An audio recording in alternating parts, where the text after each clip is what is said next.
Welcome, this is Nick and Logan from Beer and Bat Reps. Today we're doing a battle recap. It's a much shorter version of a battle report where we just kind of give you the outcome of each turn and some fun things that happen during each turn. Another nice thing about the recap version is we allow ourselves to bring a couple of units of unpainted models to test them out, see if we want to keep using those before we spend a ton of time and money painting them. So that gives me a good way to get Cities of Sigmar on the board and Legions of Azgorh. Yeah. So Forge World. Awesome. I've just been slowly growing this army and buying models as I could find them on eBay, and so most of them are unpainted. So I got the Legion of Azgorh, and I'm bringing 4 pieces of artillery and 2 tanks, and a couple bull centaur guys, and a bunch of little dwarf guys in heavy armor with guns.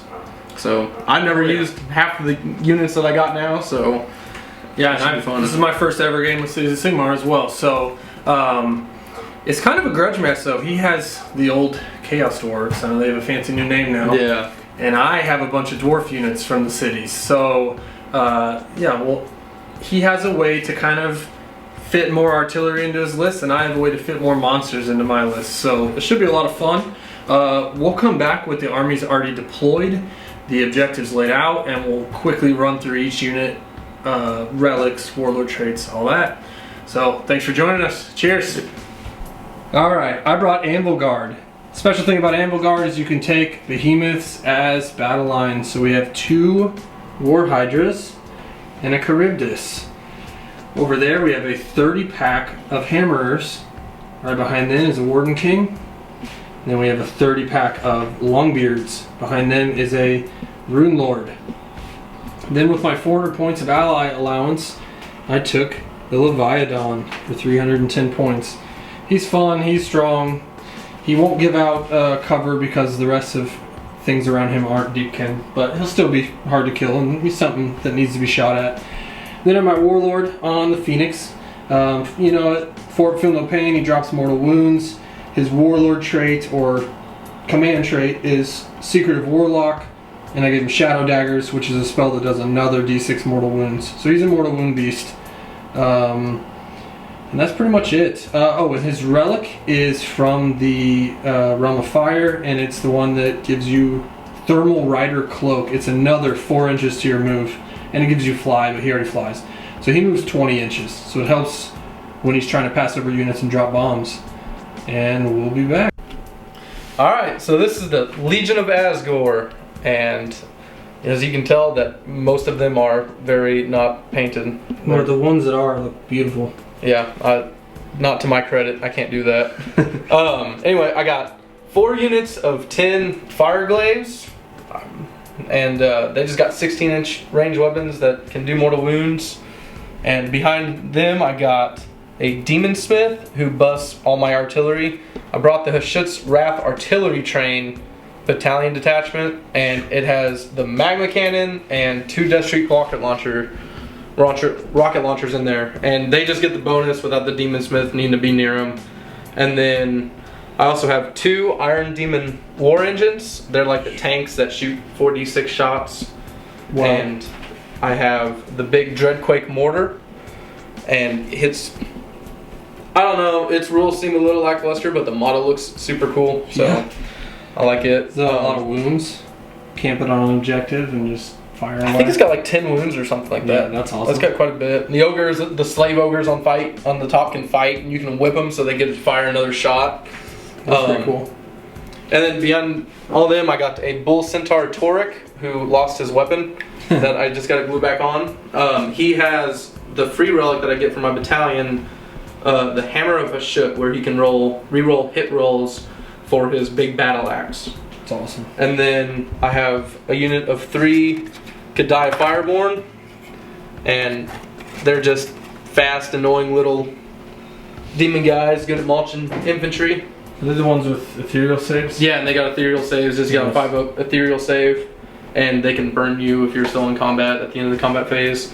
And then this guy's my warlord, and he has the grotesque warlord trait, so he's super ugly and he's -1 to hit with melee weapons. And I also gave him the Griff Feather Charm.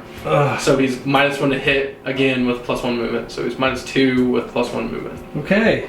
Dwarves have their work cut out for them against evil dwarves. Chaos dwarves versus good dwarves. Legion of Azgorh. Legion of Azgorh versus some drunk guys from the city who brought some monsters from the sea. So we decided to just play good old-fashioned score at the end of the battle round, not player turn. 6 objectives. So we got 2 objectives here in the middle. We got 1 over here, 1 on them. We have 1 right there, and we have 1 way back there behind the unpainted Hydra. And that's it. So I actually finished deploying 1 drop before him.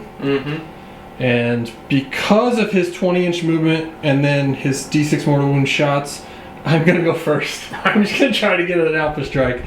So we'll be right back after the round to kind of tell you how it went. So I totally messed the rules up, thinking that I could move 20 and then do my spell. Hero phase happens first, of course. So instead, I gave this 30-pack reroll 1s on their save with Mystic Shield. He gave them 6 of Feel No Pain, so hopefully my 2 30-packs are kind of buffed up. Then everybody ran forward.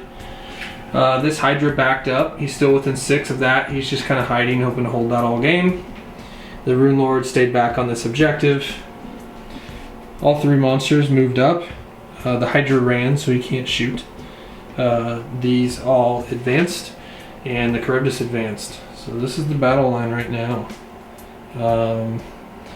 Not a bad start, but yeah, we'll see how bad we get hit. So not too much movement. A few of them pushed forward to grab that objective, because in AOS you can be within 6, which is hilarious. These guys all kind of shuffled forward. Most of the artillery sat still. They shuffled a little bit to get in range. And then literally almost everything in the army shot at the Phoenix and did 3 wounds to it. It was a stupid amount of ridiculous dice rolls. Yeah. Combination of you saving everything and me missing most of them. Yeah, it's a little wild. He shot those 2 and this big guy way over here to the hammers and killed 4 of them. So not the most dangerous shooting phase, but at the end of the turn, I score 2. I have 1 within 6 here. You want to measure that? See if all you need is like 2 guys. The turtle might be within 6, but you just gotta outnumber him. Yeah, your turtle's within 6. So I have 2, but you and I don't have nobody. I got 2 within 6. Oh, so we tie? Yeah. You know, 3? Well, maybe 3. Yeah. Alright, cool. There. So he takes that, and you take that, and the 2 back here? Yep. So you're up 4-2. Alright. Big roll off. I'm either gonna get shot again or some combat. Oh, 1-6. Yeah, I want to go. Yikes. Okay, we'll be back after all this shoots me again. So the second shooting phase was very deadly. He is now down to 6 wounds. He's lost half his health. He's down to 9. He's lost 6 wounds. 5 Longbeards died. And the once glorious 30-pack of hammers is down to 8. I lost 22 hammers. And he's pushed up the board into combat there, onto the objective.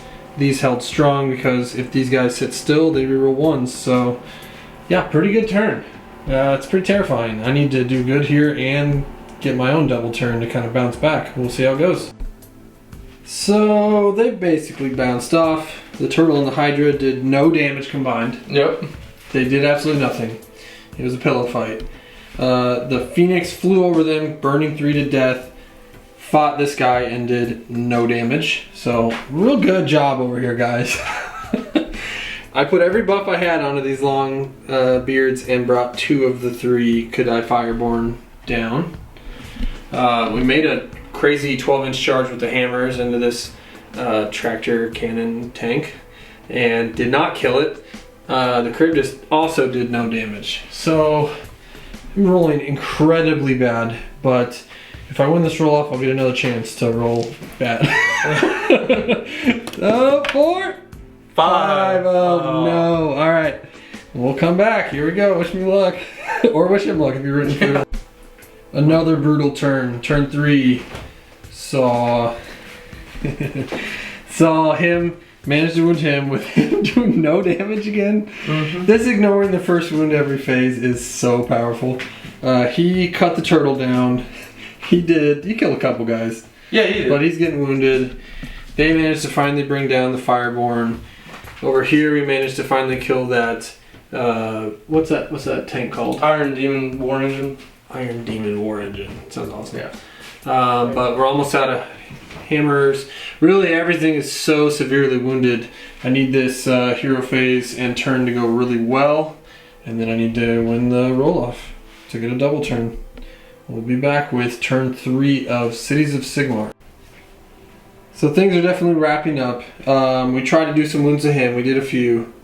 We tried to finish him off and failed.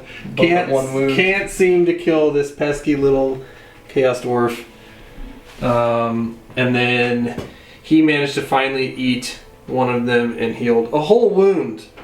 But yeah, things are looking pretty grim. This is probably the waning hours of the game here, because he's about to storm into my backfield and get me off objectives. Here we go. So ended up clearing everything. The Phoenix survives on purpose. He specifically tried not to kill it because he knows it'll come back at full health. He actually failed to kill him, but we would have gone into turn 5, but I went ahead and conceded. So victory. Not just a victory. We're talking like 1,000 points on the board still, at least. So a massive, massive victory. We'll be right back for a quick wrap up. What a massacre. Wow. We were just talking about how this is his first game since the pandemic, so he's had these pent-up incredible dice rolls just ready to slay whenever he fought. I've been practicing. I've just been practicing at home. I've just been practicing throwing them. You got the curve, you put some English on it. Yeah. Got the technique down. Oh, I think it's the worst I've ever rolled in any game ever. I think you still had at least 1,000 points on the board. Yeah, I only lost a unit that could die and like maybe 20 Fireglaive guys and a tank. That's a strong list you got there. That's good. Yeah. I was trying to think of armies I own that could do well. I mean, I guess the trolls because they heal so much, a lot of defense. But their -1 to hit is only in combat, so your shooting is not affected. The list I had before this, the only models I had before this was just a bunch of the Bull Centaur guys, and that was pretty good. And then I found a bunch of war machines on eBay, so... Yeah, it kind of felt like you brought a 40k army to AOS. It's pretty scary. I know back in the day, Dwarfs could bring a gun line, but since Cities of Sigmar, they lost the cannon for some reason. So cannons are gone. Your mortar was pretty much a cannon, though. D6 damage, that's what cannons do. And -2, just like a cannon. 2 shots, just like a cannon. You hit a little worse. Or no, cannons hit on 4s and wound on 2s, so it's the same math. About the same, yeah. As long as I got the little Demon Smith guy sitting there. And having 10 plus wounds is awesome. You just camp it on an objective. But wow, all my models played poorly across the board. The Phoenix was the most fun, even though he was terrible. Yeah, he was fun. But we still brought out our MVPs. Because of one combat phase of rolling hot, he became MVP. The Hydra did 11 wounds. Yeah, killed the whole unit. 8 guys. I think he whiffed every dice roll all game until that one where he just killed the whole unit. So Hydras can be good. I'm glad I own 3 of them. They're fun. I love the model. It's like one of my favorite models ever. Yeah. I somehow did some kind of weird foamy ocean base so many years ago. I don't even remember how I did it, so I can't duplicate it. That's terrible when that happens. And then your MVP, the lonely little Demon Smith. For hilarious reasons, this guy not only refused to die, refused to kill the Phoenix, and I desperately wanted him to kill the Phoenix. Yeah, I was never so happy to have something not be able to kill something. He just kept putting -1 to hit on the Phoenix, and he's got a spell that's -1 to hit, stops you from advancing, and it's 36 inch range. So good, so good. One of the best spells. I'd say the best spell in the game still is there's like this flame cloud that the fire belly does for ogres, and it's a 12-inch bubble of -1 to hit for your whole army. Oh wow. It's so good, but it's cast on an 8, so it's really hard to cast. But yeah, this one's cast on 6, so it's not that bad. That's awesome. Because you can also be really far away. Well, this was one of those games where, as long as you're playing with the right people, you have a blast even when you're getting totally curb stomped. It's one of my worst losses ever, but we laughed the entire time and had a great time. Yeah, it was great. Some of the horrible. Yeah, some of the rolls were so funny. I wish we could have had them on camera, but that's for a different day. For fully painted armies and 2-hour battle reports, this was a nice short one. Thank you for joining us. Beer and Bat Raps. Like, subscribe. We'll be back. Cheers. Thank you.